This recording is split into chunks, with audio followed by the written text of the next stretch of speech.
All right, we are live. We've had such good guests. We have had good guests. 1 week of just our nonsense. All right, here we go. Another Tuesday is upon us, fangirls and fanboys, and we're here to help you get your pop culture fix. If there's anything you should take away from this episode, it's that you need to see Pride and Prejudice and Zombies. But we're also going to give you a little insight into goings-on at Netflix, movie casting news, and much more as I, Corrigan Vaughn, go head-to-head with my co-host, Kristen Latterell, in this week's trivia battle. Y'all ready for this? That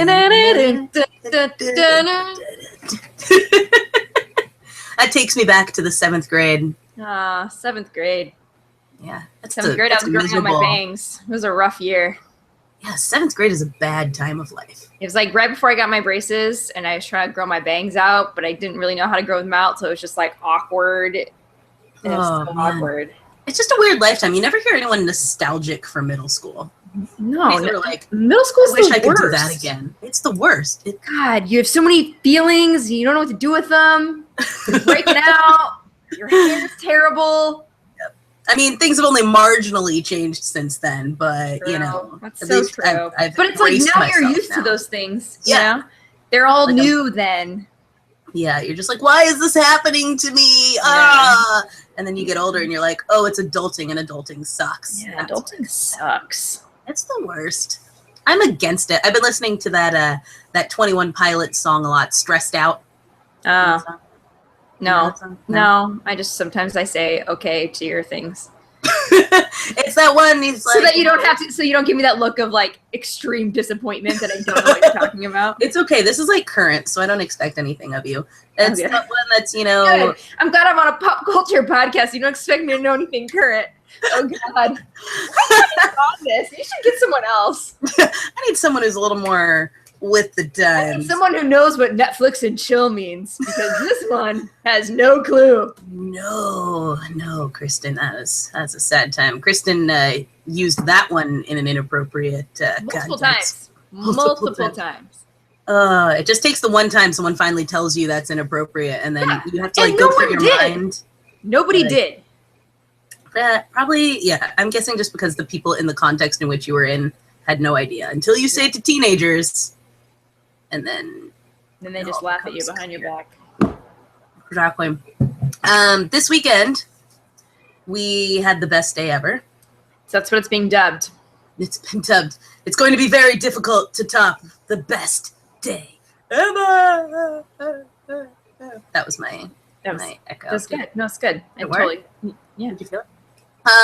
We went and saw Pride and Prejudice and Zombies. Kristen. So, I don't know if you guys read the book with us. This was a Fancave fiction club book, wasn't I believe so. Yeah, okay. I think so. And I think remember when we talked about it, we weren't super wild about it. The writing was a little, like, we weren't super, it was kind of like I said it kind of read like a fan fiction, like some guy's fan fiction of Pride and Prejudice. But when the trailer came out, I was like, actually, this looks really good. And it was hands down better than the book for sure. Yeah, by a long shot. And I was stoked for it. The more I saw the trailers, the more I'm like, I'm actually really excited about this. It even exceeded my expectations. And it was like this. I'm trying to convince a couple of buddies of mine to see it. We do these movie nights every once in a while, and so a while back I tried to convince them just to watch Pride and Prejudice, and both of them, one of them was like, "Oh, Keira Knightley, she's hot, I'll watch it," and the other one was like, "I guess I could, whatever." So then I was like, "We should watch it so then we can go see Pride and Prejudice and Zombies," which they were kind of about. And so then I texted them, I was like, "Guys, you have to see this movie. It's so good." I was like, "It's the perfect blend of romance and violence." That it is. And not only that, but then you have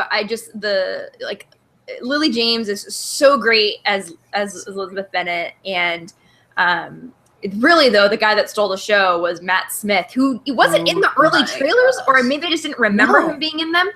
I didn't know it until recently that he was going to be playing Mr. Collins. And Corey, I think you had said it. He was like born to play Mr. Collins. Yeah. And it was so wonderful. Everything about him was magical. And anyway, they just did a really great job. And they actually improved. They kind of added a little bit more meat to the zombie storyline in the movie than they did in the book. Right. Visually, it was really beautiful. They had this really cool, when they were kind of telling you like the history of this kind of apocalypse that they find themselves in. They use these like really beautiful like illustrated cutouts that were, oh my gosh, that was amazing.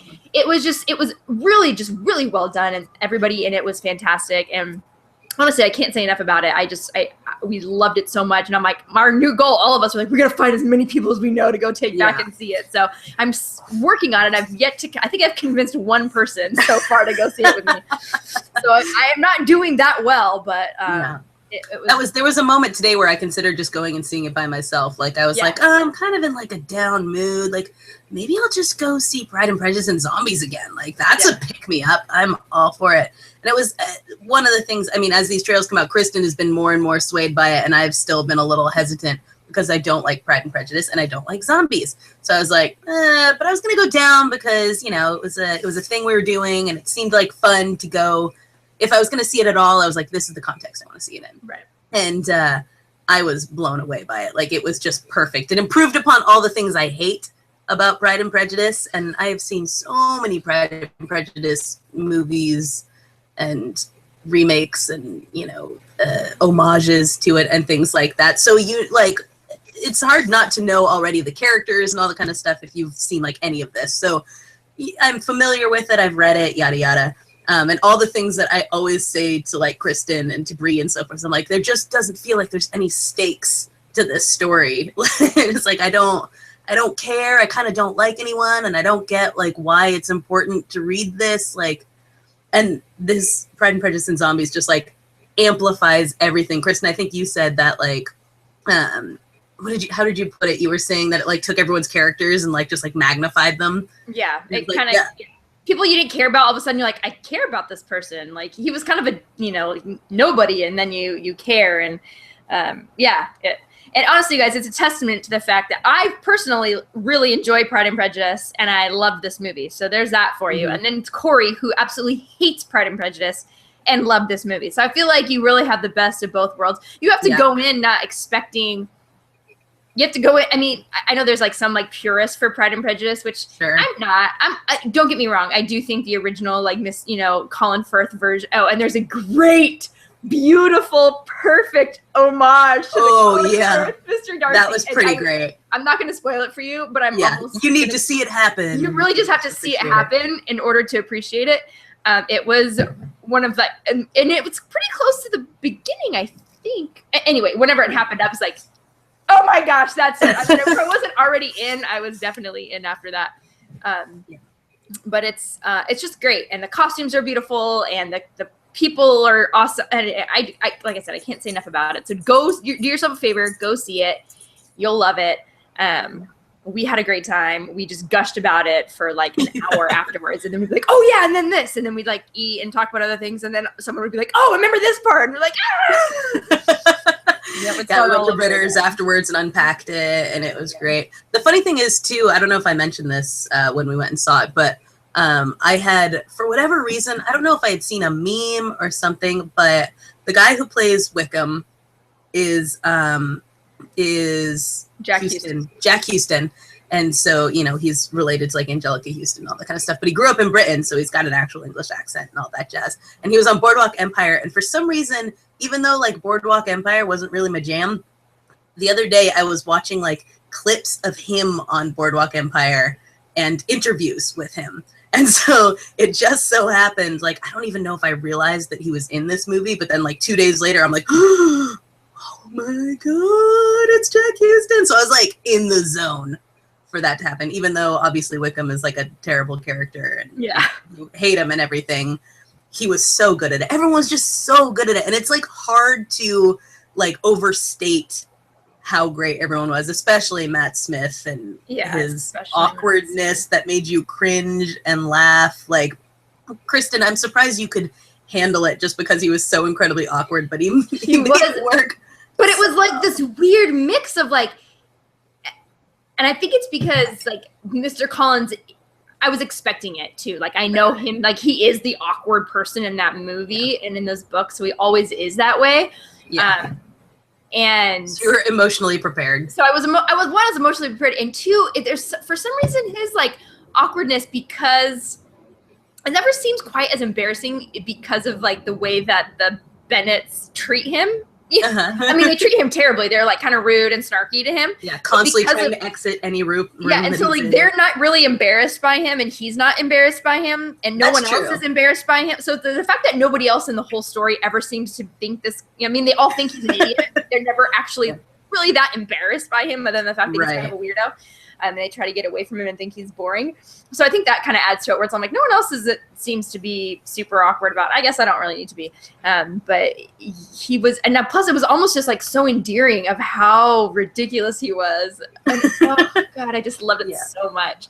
Yeah, they kind of let you like him. Yeah. In Pride and Prejudice and Zombies, you know, you have those moments where you're just like, in all of it, he's like kind of a good guy. He's just like clueless. He's just dopey. He's just dopey character, and played it to perfection, absolute perfection. So, so if you love Pride and Prejudice, go see it. If you hate Pride and Prejudice, go see it. If you like zombies, if you don't like zombies, and the other thing about it too was that like it's ultra violent, but also manages to do it in a way that like you don't really see much. Occasionally you do get something that's a little gory, but like not really. It's basically the zombies themselves are gory because they're like skins falling off kind of, but the deaths themselves aren't very violent. So that was, you might like hear some of it, but you never really see anything. Right. And I think it's a testament to there's these two gentlemen that were actually made the movie going very pleasant, because they were hilarious the whole time. They'd be like, "Ah!" And they do this like one loud laugh, you know? Yeah. And it was great. They were really enjoying it. And I was like, I'm glad, because I'm going to use them as an example. Like, well, and these guys did not look like somebody you would have seen in Pride and Prejudice. And I mean, they kind of look like they might be part of a biker gang. They were large. Men totally. With like beards. I'm like, are they in like Sons of Anarchy? I don't know what's going on. Did they wander into the wrong movie theater? Yeah. That's what I was thinking, you know? And so it was funny to see them in there. So I'm like, I'm going to use them as my excuse for everyone to make sure that they see this movie. That's my favorite kind of movie going experience in general. I mean, I love the, like, when you go into a theater. I mean, when I go to some things, I want it to be quiet. I want to be absorbed in it. But with a movie like that, I really enjoy when the whole crowd is getting into it. Yeah. You know, like, I want to hear people laugh. I want to hear people, we screamed at one point. I mean, full on. All three of us, Kristen and me and producer Bree, just screamed in surprise in the theater. And I love that. I think that's like, that really improves the movie going experience when you just get a whole bunch of people who are like, we're in this together. We're having a good time. We don't know each other, but, and we're not the obnoxious ones in the theater who are just being loud. Yeah. That's always annoying, because I'm always being loud. So it's nice when other people are also being loud. But there was one part, definitely, I think but it was quiet when I said it. I was like, oh my. And I was like, oh yeah, I forgot I'm not by myself. I should. Oh, I'm in a room full of people. Strangers. Oops. Oh well, you know, as you do. Yeah, as you do. So you guys, that is our one piece of advice. Go see it and then tell us thank you. We want to hear how we want to hear your favorite parts. We would tell you our favorite parts, but we don't want to ruin some of. We want you guys to see it. So yeah, we don't want to be those people who spoil stuff. Just know. Anyways, shall we get to our pop culture topics? Sure. I already warned Corey. I don't think my questions are very good, you guys. I always give Corey a hard time for hers, but mine are. Now you know. I forgot the reason for doing them. And honestly, I didn't really have a lot of time today. So it was like, I had a meeting after work. And so it was like one of those things where I'm like, I gotta write questions. Okay, these are questions. I'm like, none of these are super. Anyway, they're kind of funky. So sorry. Now you know what I go through, Kristen. I know. I'm sorry. I have a newfound respect for your question. It was so hard for you to even say respect. Like, I couldn't think of the word. I went to go say credence, and that wasn't what I wanted to say. That's not it. That's not the word.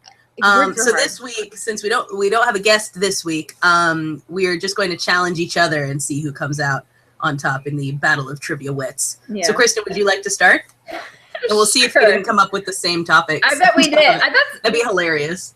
Just how all funny of would them. that be? I bet I know at least one of these you're not doing, so I'm pretty confident in that one. Good. I'm ready for it. Okay. Whose birthday is today? Well, okay. I saw two. It's Michael B. Jordan. I didn't know it was his birthday. Yes. So and we're going off. Oh my gosh, they have the same birthday? How did the world not explode? I guess it's not the same year, probably, but no, probably Hiddles not. was who I wrote because I didn't know it was Michael G. Jordan's birthday. I know. I only saw this like. I had a longer question, but it seemed too long, so then I just shortened it to whose birthday is today. And I was like, wow, you really didn't put a lot of effort into that. Well, I had one, but it sounded kind of lame, and so I'm like, I'll just ask whose birthday it is. All right, that's fair. It is Tom Hiddleston's birthday. Happy birthday, Hiddles. Happy birthday. This week we got, for one, a longer trailer for High Rise. Did you see that? No. Wait, There's a new one? Yep, there's a new High Rise Oh, trailer. I have not seen it. One of my favorite things is that the most popular comment on the YouTube page for High Rise is something along the lines of, yeah, I really don't understand this trailer. Nobody does. Nobody knows. Nobody knows what's going on. But it's even more bizarre. Now I guess people have seen it, so there's reviews in it. It's supposed to be very funny, crazy, all of that. But what I know you did see was a specific GIF that was posted of Tom Hiddleston swiveling his Hiddle hips. You guys, that man's hips are like just, they don't lie, and they're not super Put him in there. I mean, geez. Oh my gosh. I know. Today was, and I guess you technically posted that one yesterday, but oh my gosh. Well, and Nerdist, I think it was Nerdist, had posted like it's Tom Hiddleston's birthday. Check out this video, like one of those things. And it was this, I hadn't seen it, and it was a time when he was on Graham Norton. And this is who's sitting on the couch at Graham Norton. And I'm like, how did this world not explode? It's Robert De Niro, Anne Hathaway, Kenneth Branagh, and Tom Hiddleston are sitting on the couch talking to Graham Norton, and Graham Norton brings up life. Right. He brings up the fact that Tom Hiddleston can do impressions, and so Tom Hiddleston starts doing impressions, and then he ends up doing an impression of Robert De Niro. What? And Robert De Niro is like not impressed with anybody, and he's like, that was pretty good. Oh my gosh. It's wonder, and I'm just like smiling through the whole thing because Tom Hiddleston is being so adorable and wonderful and lovely, and it was just magical. He's a magical unicorn of a human being, and this hip swiveling GIF is just out of control. I think was it Bree who commented something like, "This makes me feel things." This makes me feel feelings, is what she said. None of which are becoming of a lady. I'm sure. That's all I'm saying. I'm sure. It's just so delightful. The weird thing is I'm totally looking forward to High Rise, even though I have no idea what is happening at all. But it's Hiddles. And there's a lot of like Hiddles nudity, which reminds me also of Alex Blakey today. But like there's clearly him like almost all the way naked in this trailer. I was like, what is it? The Hiddles. Oh my goodness. I'm really looking forward to the spy show that he's in with Dr. House. Really. Dr. House. That's his name now, Dr. House. Hugh Laurie. I mean, what a pair right there, right?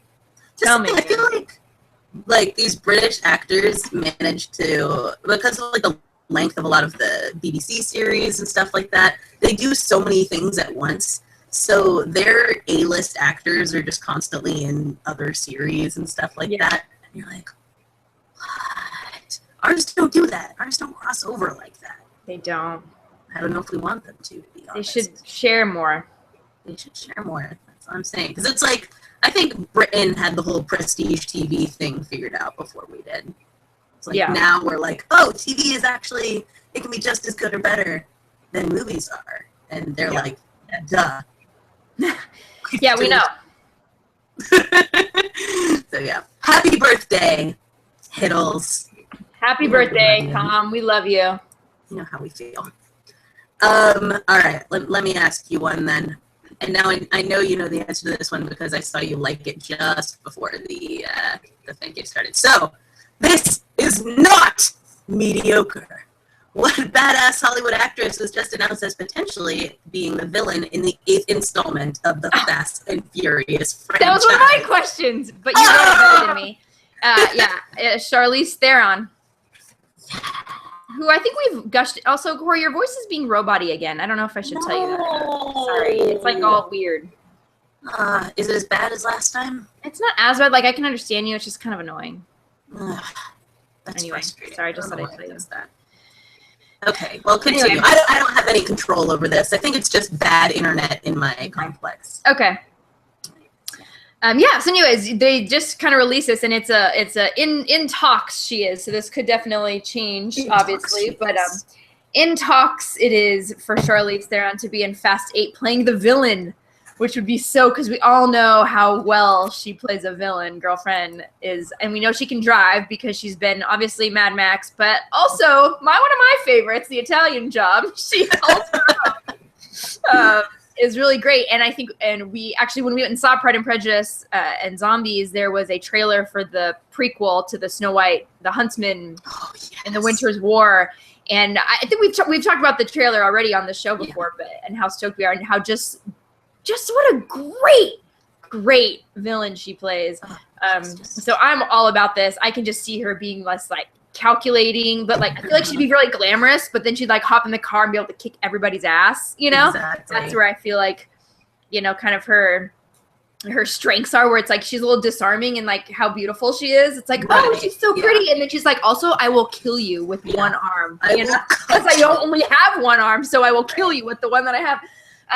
So I'm a 110% behind this. This is almost as exciting as the time when I found out that Kurt Russell was going to be in Furious 7. Right. That's what I was thinking. I was like, this is right up there. You know, just they keep going with these. And like, I feel like Charlize Theron, even more than Kurt Russell, lends like a lot of credibility to Fast and Furious, where you're like, Kurt Russell does his fair share of like underground sort of action films and stuff like that. But at this point in Charlize Theron's career, she basically only does stuff that's like amazing. You know? Right. She's not signing on for stuff that has no prestige or anything like that.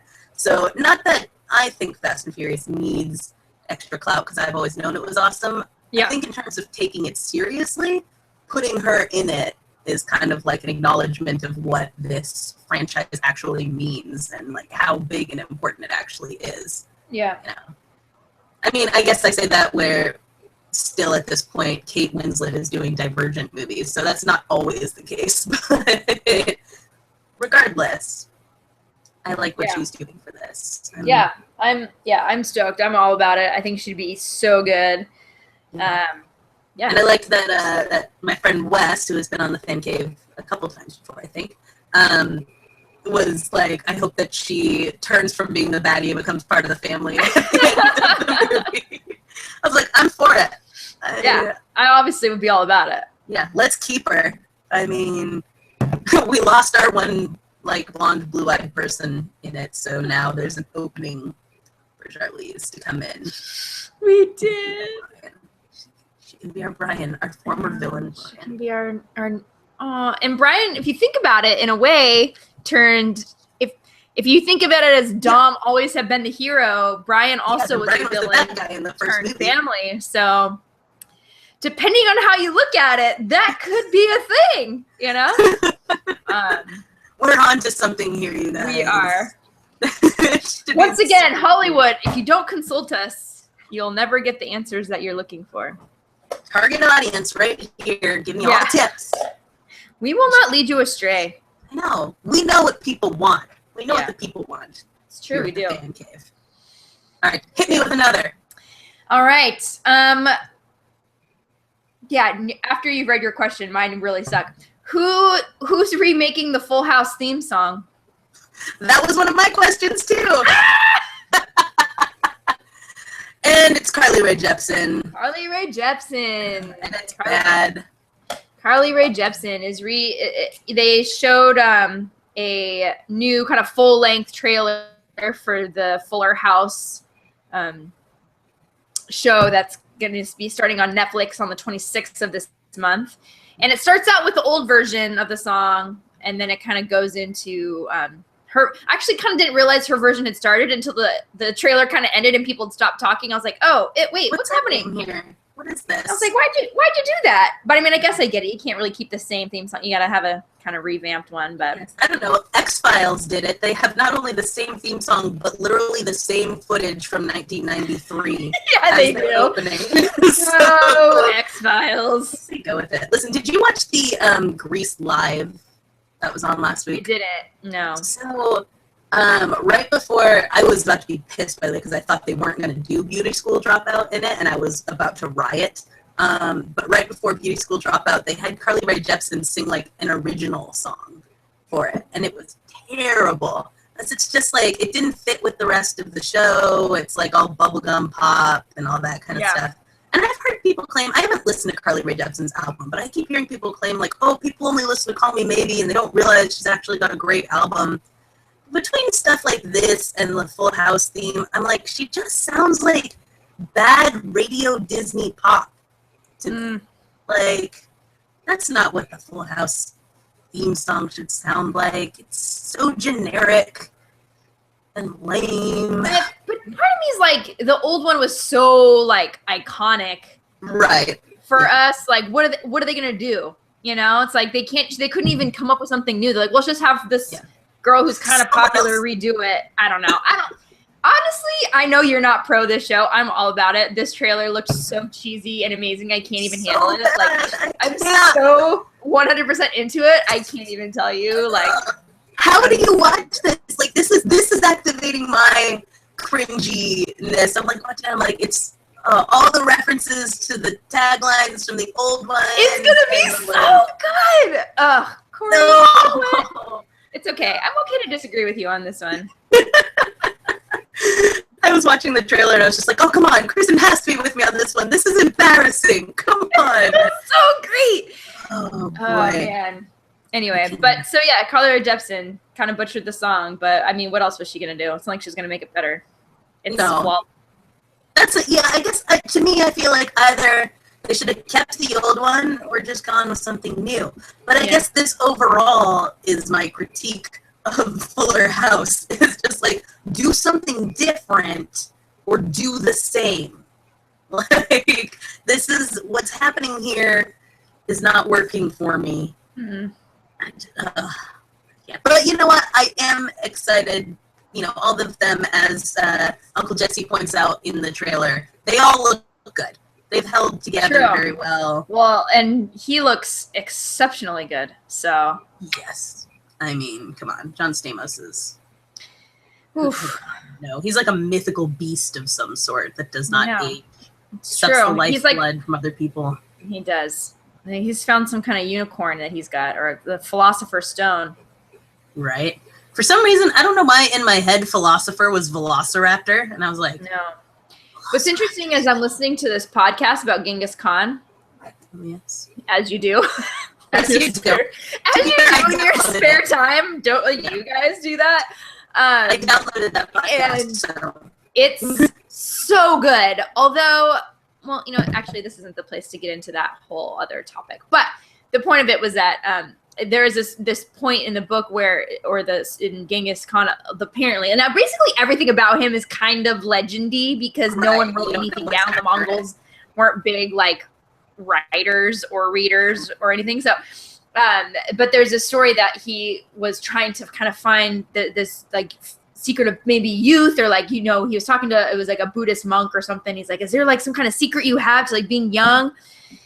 You know, and he said, and they mentioned that they're talking about the Philosopher's Stone. And I was like, oh my gosh. And it was like so crazy. And then the guy was like, no, I mean, you could try and eat better because you eat like crap, you know, you drink a lot and you eat weird food, you know, but anyway, and he's like, yeah, I'm going to go ahead and not do that. So thanks, but no thanks. But anyway, it's funny. They mentioned the Philosopher's Stone, and the guy, Dan Carlin, who hosted, he was like, sounds like something out of Harry Potter. I'm like, no, it's exactly out of Harry Potter. That is exactly out of Harry Potter. That's correct. Exactly what it is, Dan Carlin. I don't know if you've read Harry Potter, or if you're trying just to be coy and funny about it, but come on, bro.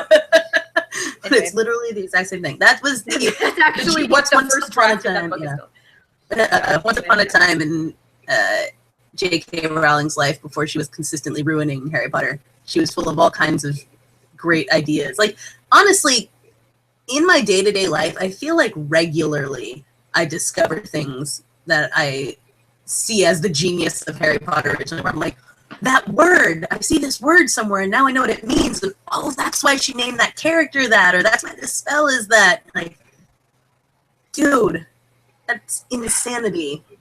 I mean, she had to have been a pretty well-read woman before this. Yeah. I like She's that. crazy. She cray is all. Anyway, So what you got? Tyler Jepsen is doing that. Meh. Take it or leave it, you guys. That's what I'm saying. Okay. So, here's a little room for ranting. Well, if the greatest living rock star on the planet says so, it must be true. Who proclaimed the innocence of Bill Cosby on Twitter, prompting swift backlash from people who are not total idiots? Kanye West, obviously. I didn't even read the article because I was so annoyed by the headline. I'm like, I don't even want to know. I bet he doesn't even have a reason. I bet he just liked the Cosby Show when he was a kid, and it's like, he's innocent. And I'm like, I bet that's the reason, and that would just that's gonna make me more mad. Yeah, well, you know, one of the things that is frustrating and that a lot of think pieces have been trying to address lately is there's like this sort of sense amongst a lot of Black people that this is a conspiracy. You know, they're like, well, he's one of the most powerful Black men in the world, and there was like rumors that he was gonna like buy NBC or something, which was never true. And they were like, but then, you know, they came in and they discredited him, and this is all really shifty and all that. And it's like, I get why you're skeptical of a Black man who has finally achieved something getting taken down. But listen, Bill Cosby has always been a problematic figure who has promoted respectability politics, who was in trouble for drugging women, which he admitted to many years ago, all kinds of things. And so trying to paint, like, this is not the hill to die on. You know, this is not the guy to defend and try to say, you know, no, he's just being unfairly attacked. Like, no, he's being very fairly attacked in this case. And you need to let him go and separate what good he may have done at one point from the fact that he's actually kind of an awful human being.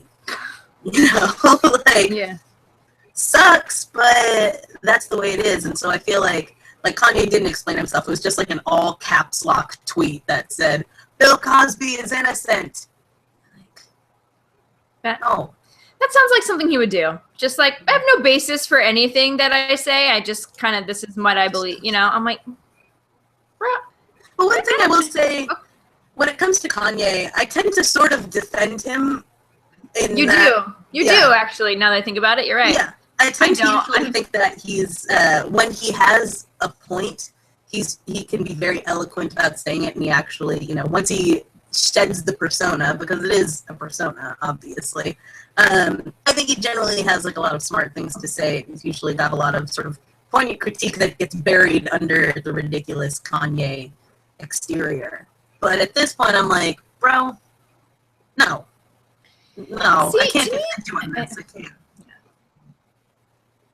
Even that kind of makes me mad because I feel like he's in a position where he could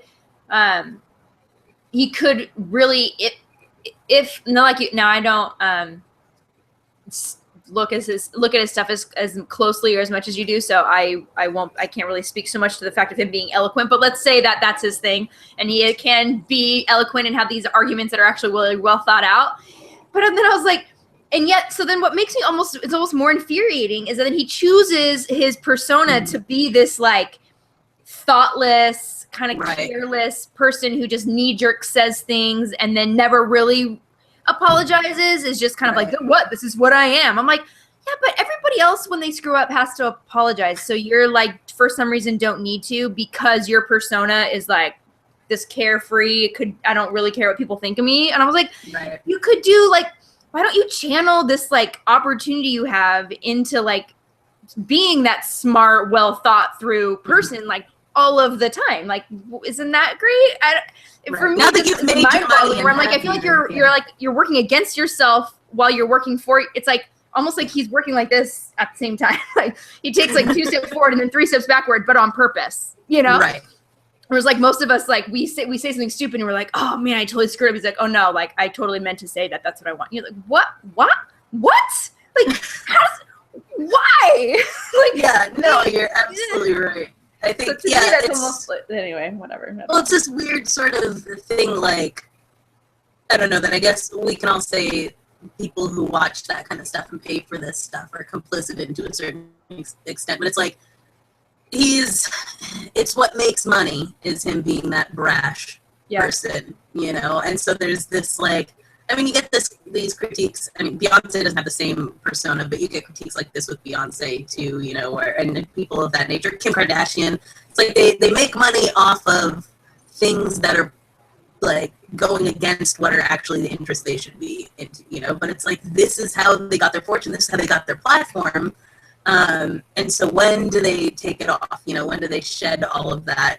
You know, when Kanye makes $1 bajillion every time we get up in arms about him saying some stupid nonsense, and life is good for him. You know, it keeps him in the news, all that, even if it's not necessarily what he believes. So from a standpoint, maybe ethically, it's like, why are you doing this? You know, but from like the make money however you want to do it standpoint, he's doing everything right. So I don't know that we, from our perspective, are ever going to be able to like justify his persona, because that's true. And yeah, I guess it's really not any of my job to have to justify it anyway. It'll just be one of those things that continues to baffle me. And I'll continue to just not click on the stories when it says, you know, Kanye, I don't know, thinks Obama was born in Africa, you know, I don't know. I mean, he probably wouldn't say that. I'm just trying to think of something really ridiculous, right, you know, that outlandish things. Right, like Kanye becomes a birther or it's like so for me, I guess I'll just continue to not care all that much, I guess, right. But I'll still continue to be baffled. And anyway, but there you go. So Kanye, come on, dude, get it together. Kanye's dumb. Or don't. You know, you do you, I guess. Yeah, right. Get it together or don't. It's or really don't. I don't care. And I don't care, really, if we're going to be honest about it. Yeah. I don't think Kanye proclaiming Bill Cosby innocent is changing anyone's mind. Right. People totally. who already felt that way are going to be like, yeah, and the rest of us are like. And the people who thought that, I'm like, oh, really? Kanye's the person you're going to rally behind? Yeah, right. You're doing a great job. Good job, Bill Cosby supporters. And who was the other guy that just recently had an interview where he was like, it's someone who like every time you read an article by him, it's like he's only half paying attention. Shoot, who was it? It was really, it's like a journalist or an actor? Or? It was oh gosh, I don't remember. I cannot remember who it was now. But it's one of those people where it's like so intriguing to me. I know. When he talks, it's like almost it's like he's like too distracted, so he'll start talking, but then he'll stop and then start a new sentence. Be like, you weren't really done yet, because I was reading it and it's like a really disjointed article. Him saying something about Bill Cosby doesn't sound familiar, but the way you're describing this writing sounds familiar. And so I remember thinking, like, gosh, this is terribly written. And so I'm like, I think he's just like transcribing this person's just conversation. And I don't remember who it was, but it was some kind of famous artist or actor or somebody who was the same thing. He's like, I mean, I don't know Bill Cosby. Maybe he did or didn't. Probably not though, because you're like, wait, what's happening? You know what's funny though? I think it was a lame story because I don't remember who it was, but Mark Wahlberg, I believe, came out with an article that was condemning Bill Cosby. That was like surprisingly well written. You know, Mark Wahlberg surprises me sometimes with the stuff that he does. He's a constant surprise. It's like, I feel like in general, I don't know. You think that, actually it wasn't Mark Wahlberg. I'm wrong. It was Donnie Wahlberg, which is even more surprising. That is more surprising. Right? Because it was like, it's like he married an anti-vaxxer. You assume he can't like be all there. And, he wrote this whole article. He's written a couple articles recently that I've read that I'm like not 100% on board with, but I'm like, you have some good points in here. And he's surprisingly like can write. Yeah. I think is the interesting thing. Like maybe he has a good editor, but overall I'm like, wow. Huh. I think it only goes just get you so far. But yeah, no, I agree. So maybe it's both of them, but and they're similar too, where I think the way that they became famous was like these. I mean, Mark Wahlberg. I don't need to go into how he became famous. It was, you know, kind of track into it, and then his brother was in a boy band, and right. I just feel like they had this kind of not rough start, but a rough start if you want to be taken really seriously. Yeah. I was like, well, yeah, actually, they did also have both rough starts, but if you want to be taken like seriously, I think they've really paid their dues in order to do that. Right. And I forget sometimes, and I think it too has to do with sometimes the characters they play, where like you have to be pretty smart to pull off what they've pulled off. Yeah. And so when they come out and they say something, and you're like, oh yeah. Or I remember I read actually this kind of in-depth article into Mark Wahlberg and his like production company and his producing partner and stuff that he has, and like the way that he was talking about it, I was like, oh, you're like very smart. Right. Yeah. And I almost was like kind of embarrassed that I thought he was stupid. I didn't think he was stupid. I guess I just never thought much of it. I just never thought much, you know. And he's like this big buff, you know, he plays an action star or whatever. Yeah. I'm like, yeah, he's like a very. I mean, you've got to be in order to make it, and in order to kind of make the name that he has. So it's a similar thing to Donnie. Like I'm like, oh yeah, really, Donnie Wahlberg? What? Like guy from Blue Bloods?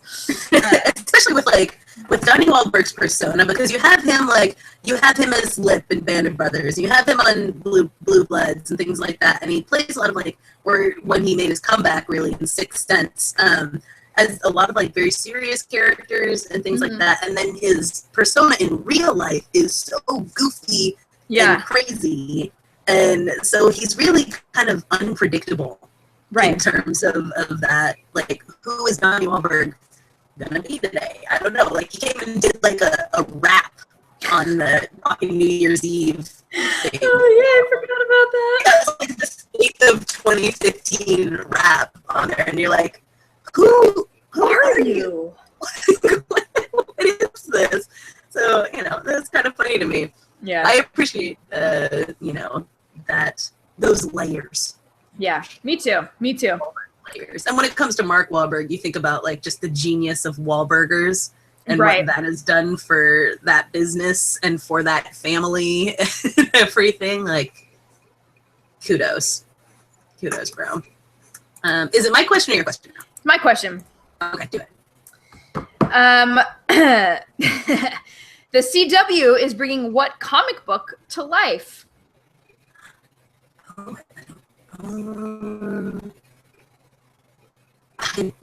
don't know. Oh. I mean, they do a lot of comic book things, so. Yeah, true. They're bringing a new one. It's going to be a new one, obviously. They're going to bring Archie comics to TV. And it's called Riverdale, and there was some casting news today that Cole Sprouse is actually Jughead, right? Yeah. He's Jughead, right? In Jughead. And I don't know who this other person is. Lily Reinhart is playing Betty Cooper. So it's being kind of the show is going to be a surprisingly submersive take, of course, because it's a CW, you know, on Archie, Betty, Veronica, and their friends exploring the surrealism of small town. I'm surprised that the CW knows what surrealism means. Darkness and weirdness bubbling beneath Riverdale's wholesome facade. So it sounds like it might be kind of a dark, kind of twisted-y. You know what? Here's the thing. If anyone's going to pull this off, it's going to be the CW, and it's going to be addicting, and it's going to have beautiful people in it. Mm-hmm. Like, Archie is not going to be this kind of nerd. You know, Archie was kind of dorky. I'm like, why does he's kind of like Opie. Kind of derpy. You know? Yeah. You know, but you know he's there. He's not going to be derpy. If he's like the main character in Riverdale, he's going to be this like super hot, ripped person. But, yeah. So anyway, so I thought that was exciting. I hadn't heard about it, and then I saw that they cast Cole Sprouse, and I was like, oh yeah, I forgot about him. That's cool. Yeah. The funny thing was, I was seeing bits and pieces of news about this today, but I didn't like click on any one thing, so I didn't realize it was CW doing it. But see, your questions are better because they give you a little bit more. You probably could have figured it out if I gave you some more like which context. Which twin from Sweet Life of Zach and Cody is being, you know, if I had done that. But true. My questions are very unoriginal. These are like the lame ones that you would get on like your history test, and you hate your teacher because they're so vague and you're not really sure what the answers are. It could be like 5 different things. Yeah. So, it was, and Archie was sort of all over trending topics today because the comic,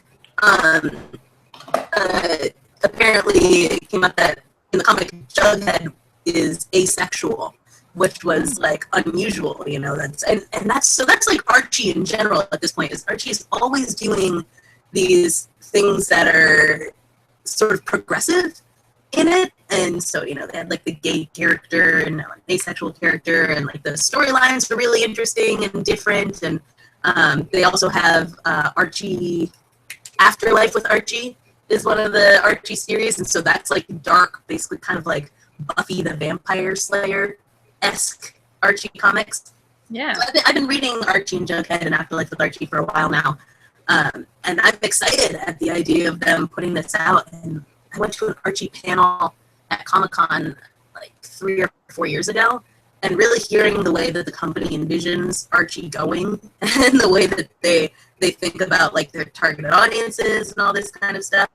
Oh, Heather says my audio is robotic and choppy. I know, Heather, I can't fix it. I don't know what's wrong with it. You guys, I'm going to try to fix this before next week and see if I can maybe find an Ethernet cable that spreads all the way across my house so that I can do it. Because the Ethernet cable is not in the office. The Ethernet hookup is like in the kitchen where people keep their computers. Obviously. Yeah. That's where I keep mine. Naturally. But thank you for letting me know, Fed. But yeah, the Archie comics have just gotten very interesting, and they do a lot of cool things in them. So I think that means there's a lot of, on top of it being CW, and they can kind of make anything into a compelling show, really. Yeah. I think there's a lot of potential there just by virtue of what the Archie comics have become at this point. So I'm excited about it. Cool. I'm going to watch the heck out of that. Oh, yeah. Oh, yeah. Oh, yeah. Oh, yeah. All right. I have one more question for you. I have one more, too. All right. I wrote 5. It's my turn, though, right? Go. Yeah, it's your turn. All right. Well, this certainly isn't going to get as weirdly top heavyweight celebrities as Suicide Squad, who was just signed on to play the Invisible Man in Universal's new mega franchise of monster movies. Oh, I know this. Johnny Depp. Johnny Depp. Johnny Depp's going to be the Invisible Man. I'm not against Johnny Depp playing the Invisible Man by any stretch of the imagination. But keep in mind, Tom Cruise is also leading this franchise. This feels like it could get to be a little much really fast. Like just middle-aged stars weighing down this franchise. This is the monster one? Yeah, the monster one. Okay. Yeah. So they're kind of creating their own cinematic Right. I remember we talked about it, and then I'd forgotten, and I was like, oh, we should talk about this. And you're like, oh, we already talked about it. And I was like, oh, yeah. Was the story that good both times? Yeah, apparently. Well, they released new casting, I think, for, I don't know, whatever. Anyway, I'm indifferent to it. I'm honestly, this is actually even sad. I don't even remember what my initial reaction was the first maybe twice we've talked about this. That's how much I feel like this happens a lot, that I think we talk about things, we forget we talk about them, and we may have completely different opinions on them the second time we talk about them. Like people at home, people like Melanie who remember what we say are probably like, what the hell? Like, that's not what you said the first time. I'm like, I know, I'm a flip-flopper. What can I say?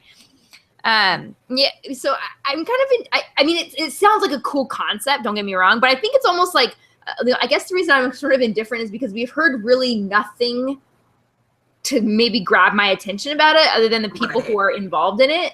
There hasn't been any kind of like ideas of what exactly the stories are going to be. They don't think they're even in production for anything. So there's no pictures to kind of grab you. So for me, I'm kind of like, it sounds cool. Obviously I'm like excited to see what it comes out of. It might not be terrible. But at the same time, it's not like, I don't know. I'm like, meh, we'll see. You know, I'm not like holding my breath. That'll be one of those things in like 6 months when they do have a production photo. We'll be like, oh, did you hear? Like they're doing this thing where it's kind of like a Marvel DC universe, you know, but it's with monsters. And Melanie will be like, crazy. Yeah, you guys have legit talked about this like 8 times on the phone. We talked about it at Universal Studios, you guys. Come on. Like, really? Oh, really? Oh, okay. Well, you know.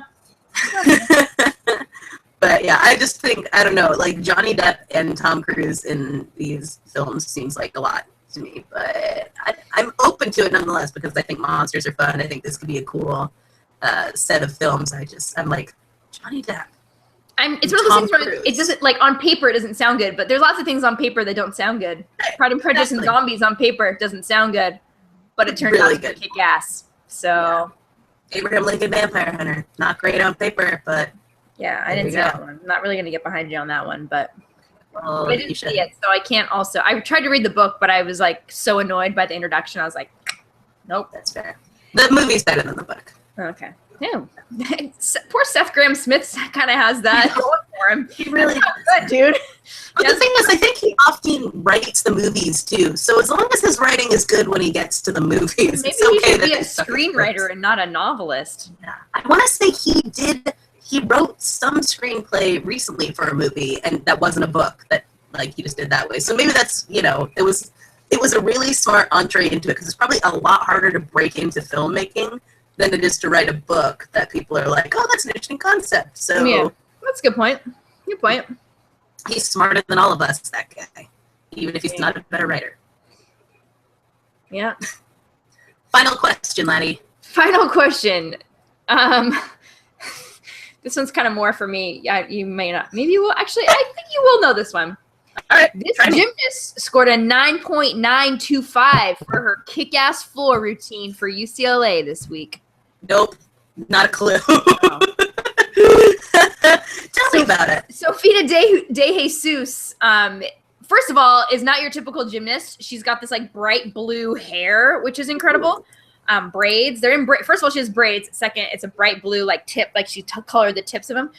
And I actually really like watching. So I love gym. You guys, if you guys know this or maybe you don't know this about me, I am like really obsessed with the Olympics. Like my brother and I would record the handball game from like 3 a.m., on like Fox Sports The Ocho or ESPN The Ocho to watch.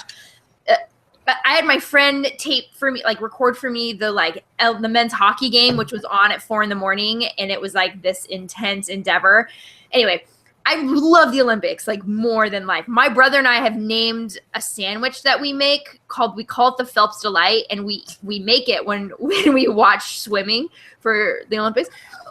So just a little insight into my soul of how much I love the Olympics. So the fact that there was some kind of gymnastics story outside the Olympics, I'm like, oh, I better keep an eye on this girl because she's 9.925. Like, I don't know if that's gonna be a thing. What's her deal? Like, is she I didn't know if she was someone who was trying to qualify. I didn't even know what the meet was. This girl, so she does her first tumbling pass. I was like, okay, I'm not really seeing how she's getting a 9.925. She has, so the floor routine's always really fun because they do these sweet tumbling passes and then they always do like dances. And I still floor routines make me really nervous, by the way, because I'm always convinced people are gonna like breach the line and it's gonna be right. bad. But so like and so but they always like do these like dances and sometimes they're kind of cheesy and lame and you're like, whatever. A lot of shoulders. Yeah, you're like, just flip. The girlfriend like almost did like a hip hop routine, like in the middle of her dance routine. Then she stuck the landing on her second tumbling pass. That was unbelievable. And then like at the end, she's like doing this crazy thing and she like stops and she salutes for the end of her. Oh, she ends her second tumbling pass, ends in the splits, stands up, does this like cool dance moves, like boom, salutes, and then she does what's that thing that Cam Newton does? Dap. Oh, dap, yeah. Dap. She ended with that, and I was like, okay, all right, that was cool. And like it's college, and so there's a bunch of students that are in there, and her like team like floods the floor, and the whole like audience is like 10, 10, 10, and then she ends up getting a 9.925, but then still only ends up finishing like 8th or 4th overall, which is crazy to me. Obviously wasn't an Olympic qualifying event. I'm like, if you get a 9.925, I'm pretty sure, you should be anyway. Yeah, it was just a really fun thing to watch. And she looks like she's having so much fun. And like, basically when she's done, she's like, yeah, bitches, you should give me a 10. That was so good. Like the confidence level on this woman is incredible. Which I just love. And so anyway, it was just a really fun watch and it was kind of fun to see. And Amy Poehler's Smart Girls is the ones who shared it the first time, but I've seen it actually multiple times. Yeah, since then. So I was like, oh, this is kind of a fun kind of, we don't usually talk about sports, but it is an Olympic year. So obviously I'm very. Considering it was, the Super Bowl this weekend, we did not mention it at all. So. Oh yeah, we didn't even talk about commercials or anything. Well, the thing is, in the place that I went and watched the Super Bowl, nobody was interested in the game at all. And I mean, these are football fans, but it's just the teams involved nobody cared about. Yeah. And so people were talking through. So even the commercials, I didn't really see much of. And I didn't get to watch Key and Peele do their thing either. So I don't know how they pulled that off. Yeah, I tried to listen to a little bit of it, but like I don't know. I think maybe I tuned into a boring part because I was like, oh, this isn't that funny. I don't know if I maybe should have started at the beginning. I don't know. Like I kind of partway through, I'm like, oh, I should listen a little bit, And I was like, nope, click. So, but maybe there were other parts that were funny. So if anybody watched the Key and Peele thing and wants to give us a heads up on how that was, highlights of how it went, I'd like to check it out. We'll see. But yeah, the Super Bowl is kind of a non. Yeah, we were really more excited about Pride and Prejudice and zombies, and I tried to tell people at the party, but no one really cared. So, unacceptable. What are you gonna do? Yeah, but we'll link to that gymnast and to all this other stuff that we have talked about today on the blog. And Kristen, technically, you won today. You stumped me twice. Yes, twice. 2 questions I did not know the answer to. So. I bow to my But also, sensei. to be fair, my questions sucked. They could have been better. Just the gaucho back there. He's like, yeah. It was more of like Anyway, you know me. I mean, I complained about the length of yours. I'm like, I should keep these short. But then I realized now no one can get them because they're so like the answer could have been anything to the comic book one. Who knows? CW could be developing any comic book, any Flash. Yeah, like, they could legit be doing any. I mean, they're doing iZombie. If they're doing iZombie, I'm pretty sure can do any comic book they want. I'm like, you're like Penguins versus Possums. I'm like, no, not Penguins versus Possums. Oh, that does remind me though. I was just gonna say. Yeah, all you out there, Penguins versus Possums. We've had Sebastian on here before. Sebastian Kadlecik, one of the co-writers and artists of Penguins vs. Possums. This week on Two Broke Girls, you get to see some Penguins vs. Possums background action happening. They're at a con, and there's like a penguin in costume, and then they've got all the Penguins vs. Possums art behind them. And so if you're not on board with Penguins vs. Possums already, listen, they've been on Hawaii Five-0, Two Broke Girls, another thing that I can't. They're basically the most famous comic book you've never heard of. Right. And we had them here. So you heard it here first. Yeah. You should probably get on that, is what we're saying. We are on the ground floor of Penguins versus Possums when they're famous. Yep. My Penguins versus Possums. When Seth Grahame-Smith is writing their screenplay to be a movie, we'll be like, Sebastian, you really should come on our show to talk about it because we had you on when nobody knew. Another thing, news from former Fancave guests as well. John Colono, who we had a while back, who's a delight. And if you didn't see that episode, you should go back and watch it because he's great. His movie, the one about the Boston Marathon, is getting a lot of play now. He wrote the screenplay for it. It looks like it's going to be a big deal. So that's so exciting. Oh, that makes my heart happy. He is just so wonderful. Remember we bought Girl Scout cookies from his daughter? We did. It's delightful. So there you go, guys. Listen to the Fan Cave. You hit some up and comers. Yeah. Hey, and remember that one time when Donna, she went to an audition and they brought up her Fan Cave interview. So really, we're tastemakers. Basically, be careful about appearing on the show. It may come up in an audition. To your detriment, more than likely.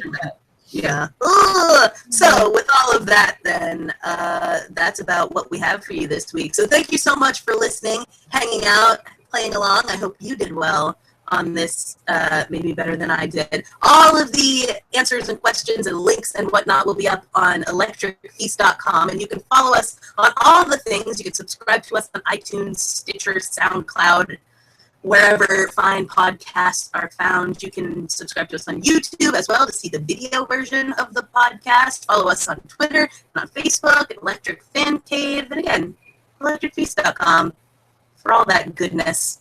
So, for this week, I'm Corrigan Vaughn. And I'm Kristen Lotterell. Peace out, everybody. Take it easy, kids.